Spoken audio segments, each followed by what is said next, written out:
Our story began on May 14, 2009.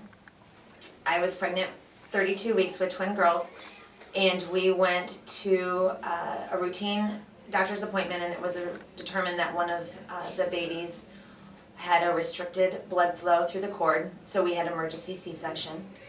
Madeline Hope Fogel was born at 4:01 p.m. She weighed 4 pounds and 1 ounce. Ethan Edward Fogel was born at 4:03 p.m. and he weighed 2 pounds and 15 ounces, and we were a little shocked that he was a boy. The babies resided in the NICU at St. B's. Maddie was known as a feeder and grower. She just had to learn to suck, swallow, and breathe. Ethan was born with a cleft palate, and he had a coarc, which was a narrowing of the aorta.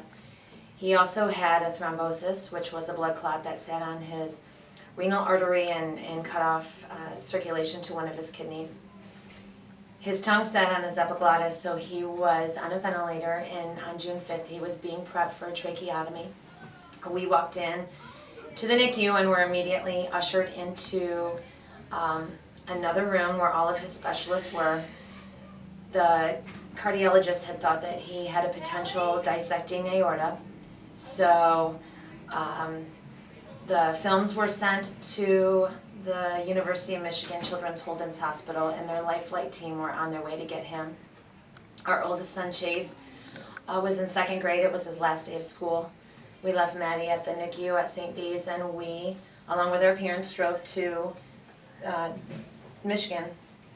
When we got there, the cardiac team there were elated because he did not have the dissecting aorta. So the plan for him was to just keep him there for the night, and then they were going to transport him back to St. B's the next morning via ambulance. But as the night wore on, he appeared to get sicker, and it was around midnight or 12:30 when Ben and I walked out of the NICU to go get something to eat. At the vending machines, the nurse ran down the hall towards me and said, "You need to come to the NICU right away." I walked in, and Ben had not left, and Ethan had coded. He quit breathing. They brought him back. We went to his bedside, and he opened his eyes and he looked at us.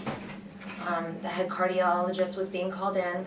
They thought maybe he had a heart attack. So he went across the room to rest. At 1:30 we got a knock on the door, and the nurse came in and said, "You need to come with us right away." And we walked into the NICU, and it was a nightmare. Ethan was being bagged and worked on. The doctor told us that he had quit breathing. They had worked on him for 11 minutes. They had given him adult doses of epinephrine to start his heart, and it was not restarting. And what did we want him to do? And we begged him to save our baby, and we begged God to save our baby. And at 1:41 they turned off the ventilator and the machines, and they wrapped him in a blanket, and he died in my arms on June 6th. The next day we went back to St. B's, and we pushed the doctors, and we pushed Maddie. And on June 21st, on Father's Day, we brought Maddie home. And on June 22nd, we buried her twin brother.